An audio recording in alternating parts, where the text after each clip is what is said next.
dan dia menjerit-jerit, menangis. Begitu saya kasih, ini Bu, kasih air minum, takutnya anak itu haus dan minum. Coba Ibu baca basmalah aja 1 kali, lantas diminum, langsung anak itu diam. Masya Allah. Rumah saya kan banyak tikus. Banyak tikus. Nah, terus saya kan beli itu air aqua pagi ngambil 10 itu kan. 10 dus. Terus saya simpen satunya di atas lemari. Tahu-tahu tikusnya habis, kagak ada lagi sampai sekarang. Yang barang itu berupa kain kafan. Setelah dibuka kain kafan itu isinya tasbih yang 99 biji dijadikan 3 lingkaran. Coba pertama ini kait keran dulu. Nah, logamnya, masih banyak kandungan logamnya. Terus air PW Banten. Nah, kan nggak terlalu kuat.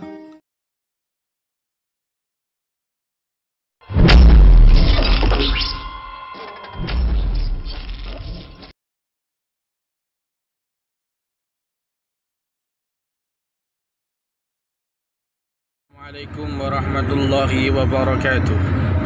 Alhamdulillah wassalatu wassalamu ala rasulillah wa ala alihi wa ashabihi wa mawalah. Allahumma salli ala sayyidina Muhammadin al-fatih lima ughliqa wal khatimi lima sabaq nasir al-haq wal haq wal hadi ila siratikal mustaqim wa ala alihi wa ashabihi haqqa qadrihi wa miqdaril azim. Wa ba'd. Sekarang saya sedang berada di tol Kabupaten Nganjuk menuju Sidoarjo. Kemudian kita nanti akan rapid test di sana menuju ke Buleleng, Bali, menghadiri acara Rapat Kerja Nasional Pengurus Pusat Jamiah Ruqyah Aswaja yang dihadiri pengurus pusat, begitu juga pengurus PW, para pembina PPJRA, dan juga dari Kiai Haji Imam Bukhari dari LD PBNO di sana di Buleleng. Insya Allah kita di sana nanti akan ada selama kurang lebih 4 hari. Kurang lebih 4 hari. Yang dibahas antara lain bagaimana, ya tentu tentang administrasi, anggotaan dan lain sebagainya. Terkait SOP, bendera JRA, pelatihan, kemudian semua diatur. Sebagaimana yang sering saya sampaikan, dukun aja punya, paranormal aja atau dukun saja punya paguyuban, punya asosiasi.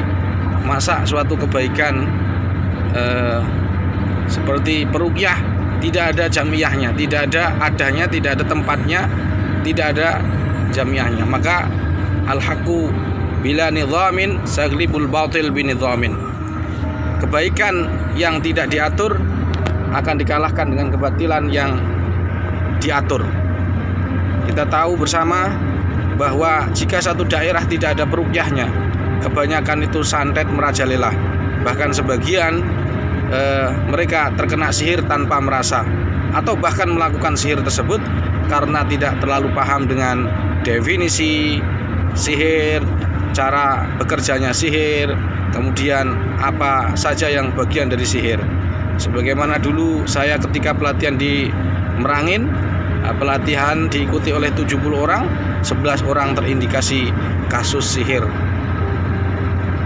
Maka perlu kita rapatkan hal-hal terkait tentang dunia peruqyahan supaya kita solid dalam berdakwah, ada teman untuk sama-sama berjuang,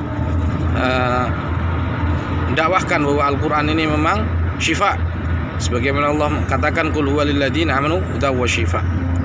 Baik, pada video kesempatan kali ini saya sengaja mengesotkan view dari perjalanan ini adalah perjalanan ke Bali. Pada video kali ini saya ingin memberitahukan, menayangkan satu video tentang air ruqyah, yaitu terkait salah seorang praktisi Jamiah Ruqyah Swaja JRA di Banten yang mengkonsumsi air ruqyah itu setiap hari, bahkan beliau ini senang dengan air ruqyah. Setelah beliau sering mengkonsumsi oksigen, beliau kembali kemudian beliau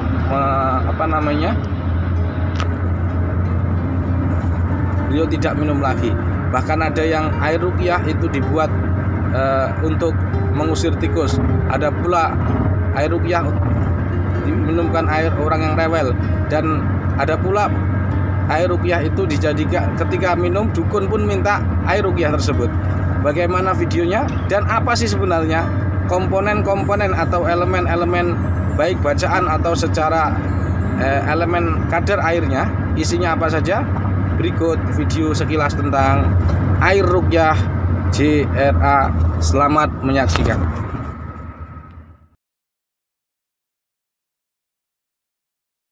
Nah, ini namanya Pak Haji, ceritanya Pak Haji masalah ini air tadi.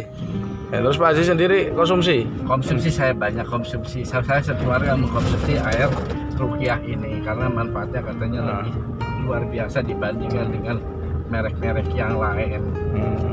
Lebih nyaman gitu ya. Lebih nyaman dan lebih terasa apa yang kandungan di dalam air ini khasiatnya.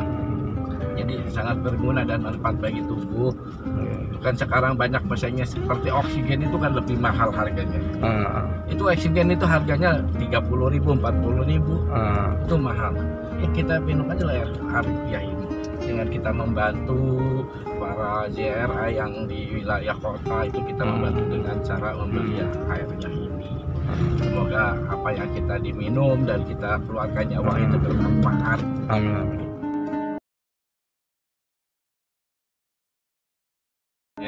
Yaitu air ruqyah itu saya taruh di tempat toko saya. Itu setelahnya ada anak kecil masuk digendong sama ibunya. Itu sangat luar biasa menangisnya dan dia menjerit-jerit menangis. Begitu saya kasih, ini Bu, kasih air minum, takutnya anak itu haus dan minum. Coba Ibu baca basmalah aja 1 kali, lantas diminumkan, langsung anak itu diam. Masya Allah. Alhamdulillah. Maka setelahnya itu akhirnya kemudian ibunya tuh besok lagi tuh beli lagi. Gitu. Tapi kata saya nggak usah beli, ini cuma dikasih aja. Gitu. Ya, kemudian Apa yang lagi? tadi anak itu kan pulang ke kampungnya. Ya, terus? Dia itu membeli satu dus itu isi 12. Itu isi 12 yang kemasan pakai plastik dibungkus itu. Nah, setelahnya itu setiap orang anaknya nangis, begitu dikasih air ini langsung diam. Sampai-sampai dukunnya pun, dukun namanya dukun kalau di kampung itu dukun bayi.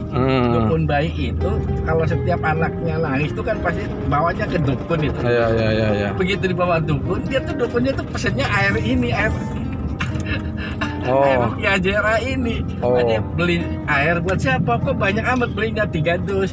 Katanya di sana ada dukun beranak, buat nanti kalau ada anaknya nangis kasih air ini. Gitu.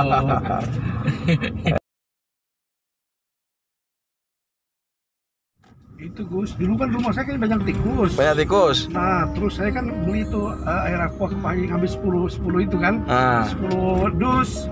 Terus saya simpen satunya di atas lemari. Tahu-tahu tikusnya habis, kagak ada lagi sampai sekarang. Jadi jibarnya pakai air ruqyah aja. Gitu. Iya. Padahal nggak ditebar-tebarkan ya? Nggak ditebar-tebar kan, botolnya utuh saya simpen di atas lemari. Botolnya aja itu. Iya, sama airnya. Iya.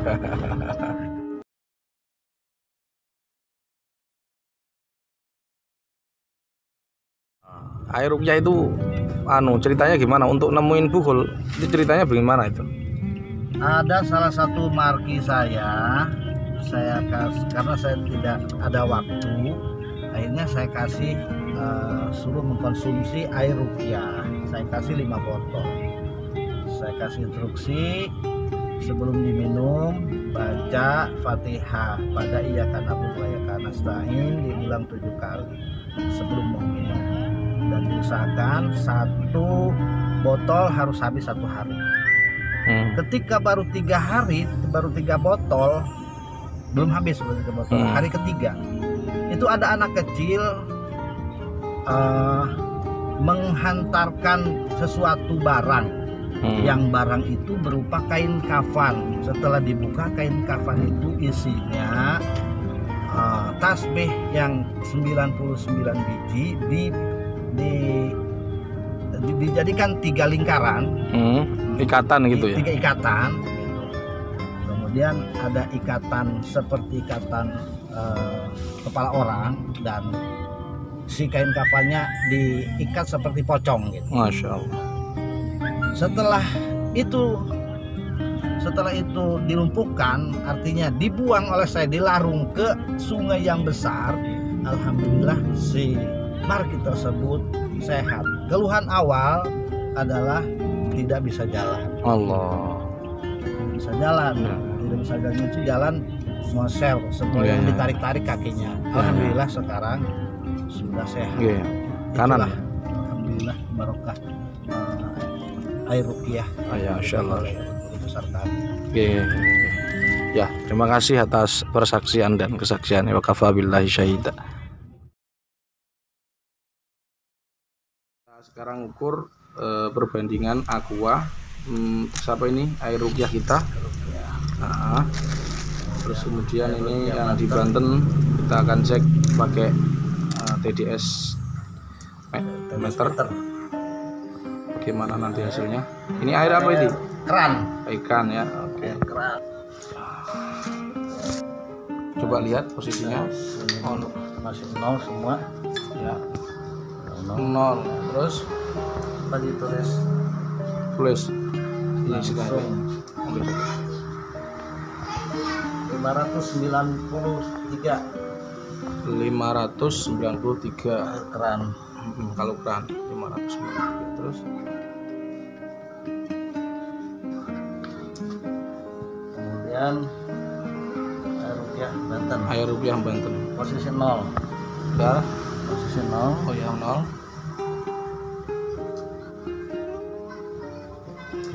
0,04.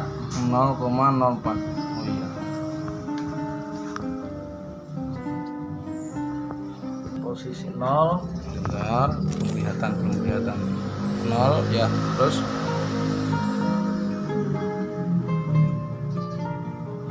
sama Pak Ji, 0,04. 0,04 sama. Aqua 0 ya. Oke.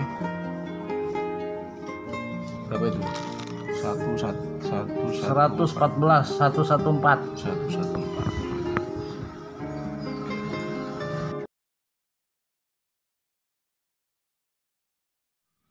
Coba pertama ini kait keran dulu. Logamnya masih banyak kandungan logamnya. Terus air PW Banten, kan nggak terlalu kuat. Kemudian air PP ya sama, TDS nya 0,004. Sekarang merek lain juga masih tinggi logam, tingkat kandungan logamnya sangat tinggi ya, merek-merek tertentu. Ini juga malah air keran. Jadi secara komponen air pun sudah mengandung air kesehatan, apalagi ditambah dengan doa-doa yang kita bacakan tadi, insya Allah berefek pada bermanfaat untuk kesehatan. Ya. Sama, TDS-nya sama. Kita ukur dengan apa namanya, TDS meter.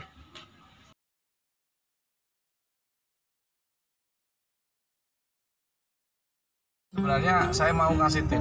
Jadi air ruqyah itu yang asmai saya sendiri. Jadi jangan bisa manfaatnya untuk semua orang, baik anak kecil, orang tua, entah muslim, non muslim, dukun dan seterusnya. Apa aja yang dibacakan sebenarnya bukan pada elemen airnya itu, tapi bacaannya juga berpengaruh. Pertama ya harus siapa yang baca dulu harus ikhlas ridho kepada Allah SWT. Jangan lupa sholat 2 rakaat. Itu biasanya saya kalau mau buat air asma itu sholat dulu 2 rakaat. Kemudian dibacakan alhamdulillah, sholawat, ayat syifa, kemudian ayat syifa, ayat tentang kesembuhan, wa yashfi sudura qaumil mu'minin wa syifa'u lima fi sudur fihi syifa'u linnas wa nazzalul qur'ana wa syifa wa idza maritu fa yashfin qul huwa lil ladzina amanu syifa. Jadi sholat 2 rakaat, madhab kiblat, baca airnya itu kalau bisa air hujan nanti untuk menangkal sihir dan seterusnya. Alhamdulillah, sholawat, ayat syifa, kemudian ayat ruqyah, kemudian ayat pembatal sihir, ayat tentang ain. Jadi anak rewel ini nanti bisa jadi ain, kan begitu, atau masuk syaitan ketempelan. Nah, nanti dengan ayat itu terus doa kepada Allah, ya Allah, jadikanlah air yang sudah hamba bacakan ayat-ayatmu ini sebagai media penyembuh orang yang meminumnya dengan izinmu, dengan kuasamu, amin. Innama amruhu idza arada syai'an an yaqula lahu kun fayakun. Subhanalladzi biyadihi malakutu kulli syai'in. Demikian tips cara membuat air ruqyah yang dukun saja kepencut, ya benar, untuk ngambil air tersebut.